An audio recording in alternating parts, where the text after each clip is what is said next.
നമസ്കാരം, Aroor Vision news ചാനലിലേക്ക് സ്വാഗതം. ഇന്നത്തെ പ്രധാന വാർത്തകളിലേക്ക്. അരൂരിൽ അവയവ കച്ചവട ഏജന്റിന്റെ സാന്നിധ്യം സംശയിക്കുന്നു.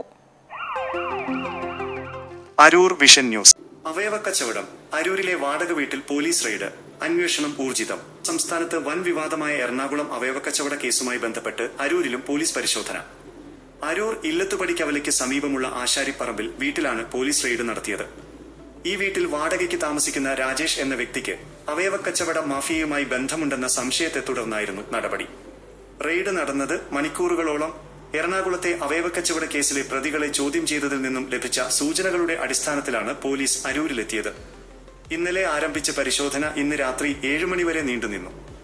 വീടിനുള്ളിൽ മാഫിയ സംഘവുമായി ബന്ധപ്പെട്ട നിർണായക രേഖകളുണ്ടെന്ന നിഗമനത്തിലായിരുന്നു പോലീസ്. വീട് പൂട്ടിയ നിലയിൽ നായയെ അഴിച്ചുവിട്ടു. പോലീസ് എത്തുമ്പോൾ താമസക്കാരനായ രാജേഷ് സ്ഥലത്തുണ്ടായിരുന്നില്ല. വീടിന്റെ കോമ്പൗണ്ടിൽ നായയെ അഴിച്ചുവിട്ട നിലയിലായിരുന്നു. അന്വേഷണ സംഘത്തിന് അകത്തു കയറുന്നത് തടയാൻ മനഃപൂർവ്വം ചെയ്തതാണെന്ന് സംശയിക്കുന്നു. ഒടുവിൽ പോലീസ് വീടിന്റെ വാതിൽ ബലമായി തുറന്നാണ് അകത്ത് പ്രവേശിച്ചത്. രേഖകൾ കണ്ടെത്തിയില്ല. മണിക്കൂറുകളോളം വീടിനുള്ളിൽ വിശദമായ പരിശോധന നടത്തിയെങ്കിലും കേസിനെ സംബന്ധിക്കുന്ന വസ്തുതാപരമായ രേഖകളൊന്നും കണ്ടെത്താനായില്ലെന്നാണ് പ്രാഥമിക വിവരം. രാജേഷ് ഒളിവിലാണെന്നാണ് സൂചന. ഇയാൾക്കായി പോലീസ് തെരച്ചിൽ ശക്തമാക്കിയിട്ടുണ്ട്. ശ്രദ്ധിക്കുക, എറണാകുളം കേന്ദ്രീകരിച്ച് നടന്ന അവയവ കച്ചവടവുമായി ബന്ധപ്പെട്ട് കൂടുതൽ കണ്ണികൾ ജില്ലയുടെ വിവിധ ഭാഗങ്ങളിൽ ഉണ്ടെന്ന നിഗമനത്തിലാണ് അന്വേഷണ സംഘം.